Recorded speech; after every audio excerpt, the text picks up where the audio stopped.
Use होने पर मिलते हैं पैसे, और मोबाइल फोन को चार्ज करने पर कितनी खर्च होती है बिजली। क्या आप जानते हैं कि गौतम बुद्ध के बाल घुंघराले नहीं थे, बल्कि उनके सिर पर बैठे रहते हैं ये जानवर। सफेद या पारदर्शी कौन सी बर्फ होती है ज्यादा साफ, और बनियाइन को क्यों कहा जाता है सैंडो।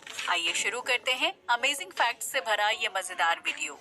फैक्ट नंबर 1, आप में से बहुत से लोगों को लगता होगा कि हाई हील्स का आविष्कार विदेशों में किया गया है, लेकिन आपको ये जानकर हैरानी होगी कि हाई हील्स को भारत में बनाकर तैयार किया गया था। दरअसल तेलंगाना के वारंगल में 850 साल पुराना रामप्पा मंदिर है, जिसकी दीवारों पर खूबसूरत कलाकारी देखने को मिलती है।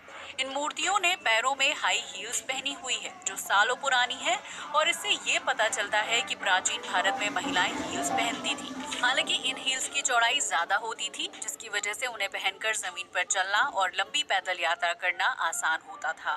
फैक्ट नंबर 2, धरती में बढ़ती ग्लोबल वार्मिंग का असर अलग अलग देशों में देखने को मिल रहा है। वहीं इस गर्मी का असर इंसान के दिमाग पर भी पड़ रहा है। स्टडीज से पता चलता है कि यूरोप, अमेरिका और एशिया जैसे महाद्वीपों पर रहने वाले लोगों को ज्यादा गर्मी का सामना करना पड़ रहा है, जिसका सीधा असर उनके दिमाग और उसके काम करने की क्षमता पर पड़ता है। शोध से पता चलता है कि शरीर का तापमान बढ़ने पर दिमाग के चारों तरफ सुरक्षा परत यानी ब्लड ब्रेन बैरियर के टूटने का खतरा बढ़ जाता है, जिसकी वजह से दिमाग के अंदर प्रोटीन और आयरन जैसे पदार्थ इकट्ठा होने लगते हैं। ये पदार्थ दिमाग में सूजन बढ़ाने का काम करते हैं, जिसकी वजह से दिमाग को सामान्य काम करने के लिए भी ज्यादा ऊर्जा और संघर्ष करना पड़ता है। इस वजह से दिमाग की कोशिकाएं मरने लगती हैं, जिसका सीधा असर दिमाग की सेहत पर पड़ता है। इससे कई लोगों में दिमागी संतुलन बिगड़ जाता है, जबकि उनके पागल होने के चांस बढ़ जाते हैं। शरीर का तापमान बढ़ने पर पसीना निकलने की प्रक्रिया भी प्रभावित होती है, क्योंकि दिमाग इस चीज को कंट्रोल करने में सक्षम नहीं होता है।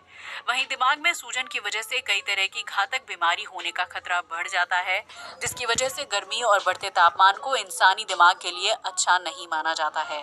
फैक्ट नंबर 3, मेक्सिको के लोग एक बहुत ही पुरानी और पारंपरिक डिश को खाते हैं, जिसे आहू ओटले के नाम से जाना जाता है। ये डिश कुछ और नहीं बल्कि मक्खी के अंडे होते हैं, जिन्हें मेक्सिको की लेक टेक्सकोको से इकट्ठा किया जाता है। मेक्सिको के लोगों का मानना है कि आहू ओटले खाने से उनके जीवन में खुशहाली और समृद्धि बनी रहती है, क्योंकि ये देवताओं का खाना होता है और उन्हें प्रसाद के रूप में इस खाने को खाना जरूरी है। आहू ओटले का शाब्दिक अर्थ खुशी का बीज है, जिसे हासिल करने के लिए स्थानीय लोग लेक में कई घंटों तक पानी में खड़े रहते हैं और मक्खी के अंडों को इकट्ठा करते हैं।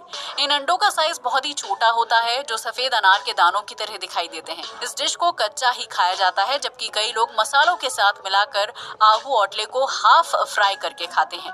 मेक्सिको में इस पारंपरिक डिश को खाना अनिवार्य माना जाता है, जिसका उल्लंघन करने वाले लोगों को स्वास्थ्य, पारिवारिक और धन